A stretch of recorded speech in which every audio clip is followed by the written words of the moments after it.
Hello, and welcome to Section 1.5 of your Unlimited Success Power Selling Audio Library. This stage has been set up to help introduce you to the inventory search, or as it is sometimes referred to, customer vehicle matching.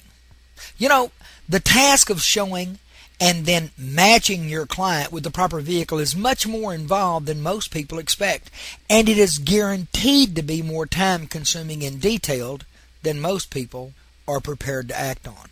During the stage of customer vehicle matching, we should 1. Ask pertinent fact-finding questions. 2. Know our inventory. 3. Know our product. 4. Know our competition. And 5. Have a plan. Let's begin by talking about asking pertinent fact-finding questions. You know, most salespeople fail to take the time to professionally ascertain the client's needs and wants. Because of this fact, the vehicle selection process often becomes a rush to judgment. Too often, that judgment proves to be wrong. The question, of course, is, how does this happen? Well, the reason can vary from client to client and from consultant to consultant. Usually, however, the client will make a statement about what they are looking for, and the salesperson will immediately steer the client to that particular product. Now, you may ask yourself, is that such a bad idea? I mean, the client did suggest what they were looking for. All you did was follow through. I mean, what could be wrong with that? Well, maybe nothing. But maybe everything.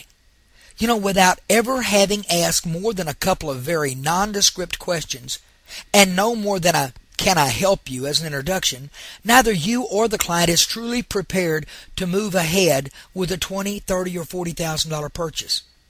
I mean, is it any wonder that our closing ratio is below 20%? I know I make it sound as though the client is partially to blame because they rush in and ask for a particular unit. Well, for years, we have been inundated with the idea that the customer is always right. And it is for this reason alone that we take them to the vehicle they request. Yeah, I believe the customer is partially responsible for this rush to judgment. But they shouldn't be allowed to shoulder the total weight of this blame. You see, in most instances, proper vehicle selection is overlooked as an integral portion of the vehicle selling process. Overlooking this process causes the majority of salespeople to have their customer in the middle of the inventory less than 5 minutes after the initial greeting. Why do we continue to do this? Simple. It's because we don't know any better. Consider for a moment how most salespeople engage the customer right at the meeting and greeting. They walk up and go, "Hi, can I help you?" And the client says, "Yeah, I'd like to look at some of your pickups." And being good little boys and girls of the sales process, we immediately rush our client to the nearest pickup truck. Ask yourself this. How much information can you possibly glean from a client in only 30 seconds? And understand this. When I say 30 seconds, I'm being extremely generous. In fact, the truth is, most salespeople head for the inventory after the initial howdy. You know, to secure the proper vehicle for your client, you must compile some pretty solid information. To compile this information, you must ask extensive questions and make thorough notes. By asking good, pertinent, fact-finding questions during your investigation stage of selling, you and your client will have a better understanding of what that proper vehicle should represent. You know, during stage 3, we discussed the merits of discerning customer wants and needs. And if you closely followed the outline that I gave, then you should have little or no problem in settling the client on an exact likeness of the vehicle he or she has described. Now, all you'll need to do is match your client to that vehicle. But to do that, you've got to have knowledge of your inventory. You know, when I first began selling cars in the late 70s, I was instructed at every sales meeting to perform a daily walk of the vehicle inventory. There were several good reasons behind this requirement. Number 1, you would get better acquainted with your stock of vehicles. Number 2, you would have first-hand knowledge of what had recently arrived, i.e., new incoming units as well as recent trade-ins. And 3, you would become aware of shifts in inventory or when a certain vehicle had been sold. Knowledge of your inventory will always assist you in placing your client with the proper vehicle, simply because you will know where that particular vehicle is situated on your lot. I would like to strengthen the suggestion of you walking your inventory. Do this procedure at least once a day, if not twice. I mean, how many people would open a store, begin selling to the public, and yet not know what they offer in their inventory? Well, not anyone who wishes to remain in business. As a professional vehicle consultant, it is your job to walk your inventory. You simply must know what you offer for sale. And how in the world could you possibly hope to properly match your client with a vehicle if you don't know what your vehicle is capable of doing? You have to have knowledge of your product. If your client has requested a vehicle for pulling, you must be well versed in towing guidelines. If your customer is searching for fuel economy, you must be able to display knowledge of vehicles that are geared for fuel efficiency. If your prospect is in need of power, you must have the ability to match him to a unit that delivers in that arena. Reading the brochures, which are handed out to the public, is as good a place as any to begin building your product knowledge. However, this will never be more than a base, simply because you will not be able to acquire more information than your client has offered. Now, other than brochures, what sources are available to you? Well, the first thing that comes to my mind is factory source books. All manufacturers offer these product manuals. Any salesperson can take 15 minutes a day and bone up on product design, standard and optional equipment, factory first, and future offerings. A small bit of information taken from one of these handbooks can give you an invaluable edge when speaking with your client. Now, another source is factory authorized training materials. While everyone may not be offered an opportunity to attend factory training, you should be able to locate training materials within your dealership. If you cannot find factory training guides, simply ask your sales manager to have the zone sales manager or zone sales representative deliver this critical compilation of product awareness to your store.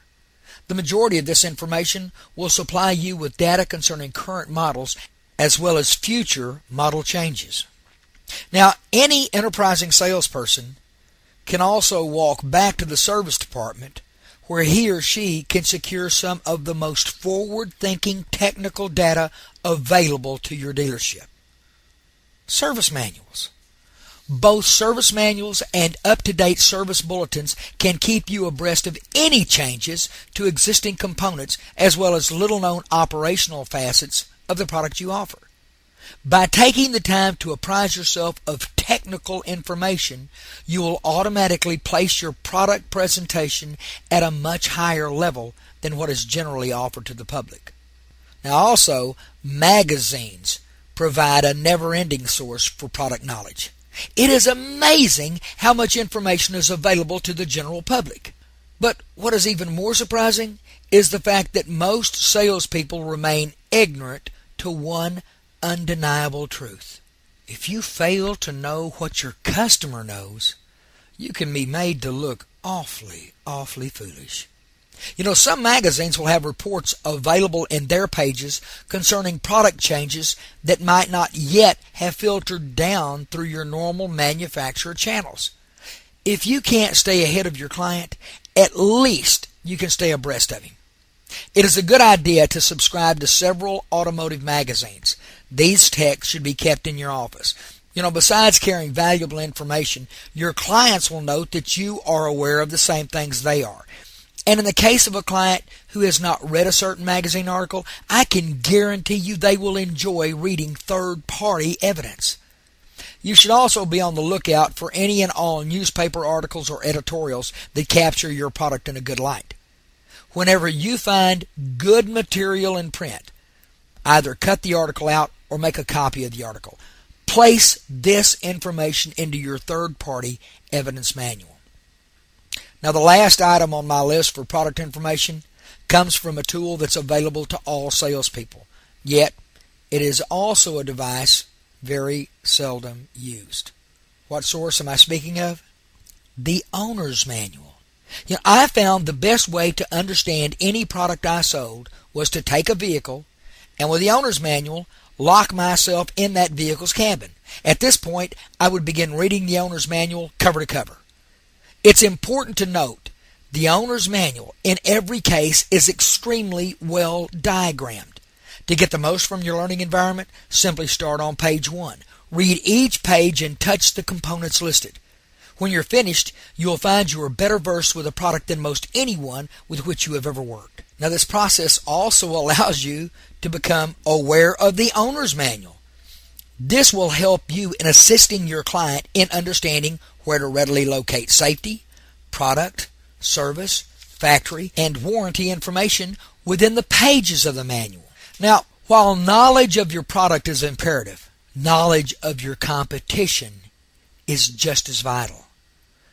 Unfortunately, most sales consultants wrongly assume that competitive knowledge, simply knowing the makes and models of vehicles you are directly competitive with, will give you an edge. This is not always true. To have a great competitive knowledge, you will need a working competence in 3 separate areas. 1, competitive makes. 2, your client's replacement vehicles. And 3, competitive dealerships. Look, don't assume just because your factory issued information on 6 possible competitive makes that those are the only vehicles your client will shop. You see, your factory will select the 4, 5, or 6 models that most closely resemble or closely represent the vehicle they offer. It is these vehicles on which your manufacturer will concentrate the hardest, and they will urge you to do likewise. However, with hundreds of nameplates on the marketplace, you will no doubt encounter as many as 10, 20, 30, or even more vehicles that your client may shop. The best way to filter out infrequently shopped competitors against the rival vehicles that are more regularly shopped is to simply ask your client. See, when your client purchases from you, ask what other makes they are considering. And when they leave you to go shop, ask them what products they intend to compare you with. After 50 customers or so, you should have a pretty good idea of how extensive your competitive knowledge base should be. Look, nothing is more insulting or shows less character to a client than to have a sales consultant underestimate or knock the product the client is presently driving. It's one thing to admit you know little or nothing at all about your client's present vehicle. It's quite another to speak with arrogance filled with ignorance. If you aren't certain of the characteristics of the client's replacement, say so.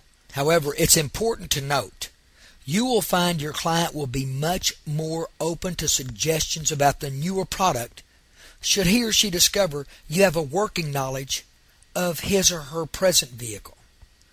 Now, how do you acquire information concerning competitive makes and models? Where do you go to gather the data on the vehicles your clients are presently driving? Where do you begin to compile documentation on your competitive dealerships and their sales consultants? Believe it or not, you do this all in one place. The competitor's showroom. That's right. You mystery shop. Go to your competition. Pretend to be a consumer. You will immediately realize just how well or how poorly you perform as you see firsthand how you stack up against the competition. Now, I know you may be asking yourself why you should compare your sales merits against the merits of your rival consultant. Well, your competition isn't just the other makes and models which are offered. It's also the person who is doing the offering, as well as the manner in which it is conveyed. The only way to establish how well you stack up versus your competition is to visit and experience your competitor firsthand. Spend at the very least one evening or one morning each month shopping your competition. When you go, make sure you take the sales consultant as deep into the sales process as possible. Now, you may think you're wasting someone else's time by doing this. However, you will be doing your competitor a favor. Just remember the old maxim, practice makes perfect. Now, when you leave your competitor, pick up as many different model brochures as possible.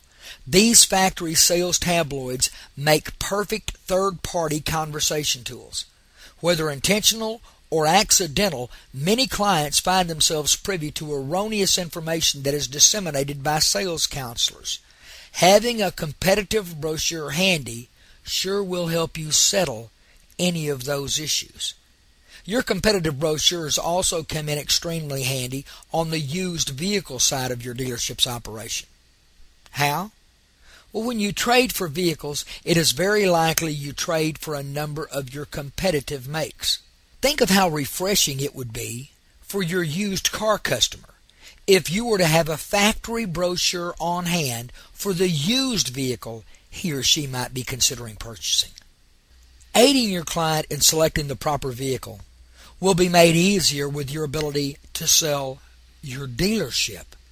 When walking your client through your inventory in the hopes of properly matching your customer to their next vehicle, you are given a rare opportunity to show how much more than a simple vehicle your client's money will buy. Discuss with your client the age of your dealership, including the owner's name. It is extremely important that you place a name with the dealership. By putting a name in the mix, you give the dealership a personality. You also take away the feeling that the client is working with some faceless, nameless entity that is only out to get his money. Talk about your company CSI, that's your Customer Satisfaction Index rating, and what customer satisfaction means to you personally as well as to your dealership. Explain how sales satisfaction leads to service satisfaction that in turn lends itself to eventually leading back to additional sales. When speaking to your client at this point, if you have not already ascertained this information, ask your client what route he chose in driving to your location. Does she live in your area? Does he work in the area? Does she know of alternate routes to your dealership? Does he know of the best ways to your dealership during rush hour traffic? All of your additional information will assure the client he or she is buying more than a vehicle, and it will also ensure him or her that he or she is buying from someone who cares about more than an immediate one-time purchase. The true art of customer vehicle matching finally boils down to how you present your inventory. Still, if you adopt and employ the items I have listed so far in this segment, you will find your sales numbers growing appreciably. Unfortunately, most salespeople will ignore part, if not all, of the suggestions I have laid out. The one most grievous error performed over and over again by the majority of vehicle sales consultants is the one where the client is never shown the inventory. What happens in most instances is the client will walk into the dealership where they will, now this is when they're not completely ignored, when they will ask for a certain vehicle. The customer may say he or she is interested in an advertised special, or ask for a vehicle that he or she saw on the front line, or inquire about a vehicle that he or she witnessed in a TV commercial. In almost all of these cases, the sales consultant will immediately direct the client to the vehicle in question. Wrong move. What happens if this vehicle isn't what the client had perceived? Have you ever gone to a store to make a purchase and had an idea of what the product looked like that you were intending to purchase, but when you finally saw the product in question, you realized it wasn't what you thought it was? Ever happened to you? Look, it has to me, and trust me on this. It happens every day with customers who are looking for an automobile. What if the vehicle in question does not meet the need or fit the profile of the vehicle the client desires? What if the client wanted an automatic transmission or leather interior, and the vehicle offered only provided cloth with a standard transmission? What if the vehicle in question was a special priced vehicle that was restricted to a limited number of exterior colors? You see, the what-ifs can become endless. In most of these cases, the client will simply say, "Thank you," and move on. you have lost all opportunity to sell a vehicle. Why do you think they call it client vehicle matching? Besides blowing any opportunity to build the foundations of a relationship with your client, when you simply walk your customer up to the vehicle they have described or asked for, you fail to give the client an excuse to look at your other vehicles. What I advise that you do is very simple. It's very effective, and best of all, it is time consuming. You see, it slows the client down. When your client asks for a certain vehicle, take the client to that vehicle. However, use the longest route possible for arriving at that particular unit. What am I saying? What I'm saying is this. If your client asks for a vehicle which you may be standing beside, tell your client you know where to locate a vehicle exactly like the one they are requesting. Then take your client on an inventory search. The secret here is simple. If you don't find another unit on the lot, the vehicle they were standing beside will be there when you finally get back. What's the hurry? Look, I believe in the love factor when it comes to selling. This love factor will often engage itself when you are walking the client through your inventory. Let me ask you, have you ever experienced a situation where you have had a customer leave your dealership without making a purchase, even though you showed him exactly what he asked for? Well, of course you have. We all have. Now, that wasn't the bad part. The bad part happened when you called your client back in an effort to salvage your deal, and he told you he had already made a purchase. But even that wasn't the worst part. No, the worst part was when your client told you that he bought a vehicle completely different from what he had looked at while at your dealership. A vehicle completely different from what he had asked for. A vehicle completely different from what you had shown him. Has it ever happened? Of course it has. Well, the question is, why? Look, your client may have inquired about a specific style of vehicle. But how did you know that's really what the customer wanted? Because that's what he told you? Well, where did he get his information? Let me ask you this. Have you ever gone shopping for a particular item, and yet when you arrived at the store, you strolled around before heading to the department you had originally intended to go to?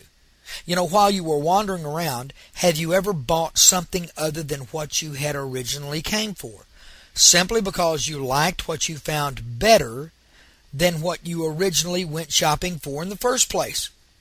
Well, of course, we all have. Why shouldn't we think our client might see something they will fall in love with? It's the love factor. You know, most salespeople make a serious mistake by simply walking the client up to the vehicle they have described or asked for. They never perform a proper investigation, nor do they allow the love factor a chance to work. You know, there is one other thing to be said for the love factor: gross profit. Ask yourself this question. What will your client pay more money for? The vehicle they ask for, or a vehicle they see on your lot and fall in love with? You know, to ensure you take your client on an inventory search so as to give the love factor an opportunity to kick in, I suggest we let the client help us with our search. How do we do this? Simple. We ask the client this sell down question. Mr. Miss Customer, how do you feel about saving money? Now, I think most of us would agree that the customer would have a very positive response to this question. Now, when the customer tells you they like the idea of saving money, follow up by saying this. The reason I ask is I have a couple of models in mind that seem to be exactly what you're looking for. However, I have a couple of other vehicles in mind that, while they are not exactly what you've asked for, they are extremely close. And the best part is they will save you between $5,000 and $7,000 over what you asked to look at. Would you like to look at those vehicles first? This one tactic will give your client an opportunity to select from a group of vehicles and not be pressured into a decision for only one unit. It will also give your client an opportunity to build value in the vehicle they originally asked for. Think about it for a second. If the client were to say, no, look, I simply want to look at what I originally asked for. This client is in essence telling you, what I want is worth an additional $5,000 to $7,000. What a terrific way to start a sale. And if your customer decides to look at the less costly vehicles, you've already produced a $5,000 to $7,000 savings. You can't go wrong. If you perform the sell down correctly, you will give your customer a number of choices, helping the shopping experience. It is my strong suggestion that you have 4 models in mind that you can show any customer. If you are familiar with your inventory, you should be able to take your client to any vehicle you have in stock that resembles what your client has asked for. But you should also be able to immediately target vehicles in your inventory that closely match your customer's request inasmuch as the vehicle's utilitarian features. Think of 2 vehicles that can approximate or match exactly what the customer wants, and then think of 2 vehicles that would be close. When you can identify vehicles in your lineup that provide your client with pretty close to the same bang for a lot less buck, then you will find your customer enjoying their shopping experience. Practice this exercise. For every model in your lineup, pick a vehicle that is more expensive and a vehicle that is less expensive, but is comparable in function to the original vehicle. When you can literally key in on a model up and a model down in your inventory, you will be able to sell more cars and trucks. It is important that you do not leave out demonstrator models and pre-owned vehicles from this list. These units can be exceptional sell-down models. It takes more to match your client to the proper vehicle than walking them over to a certain vehicle on the showroom floor. As you have witnessed during this stage, you need to master knowledge in several critical areas. These areas should include asking pertinent fact-finding questions, knowing your inventory, knowing your product, knowing your competition, and having a plan. Remember, when you don't allow the client to see everything you offer, you rob from 3 people: your client, your dealer, and yourself. I hope you immediately begin putting this information to use. And this brings us to the end of Section 1.5, the Inventory Search. Please join me now on Section 1.6, the Showcase Presentation. And always remember, your circumstances won't change till you do.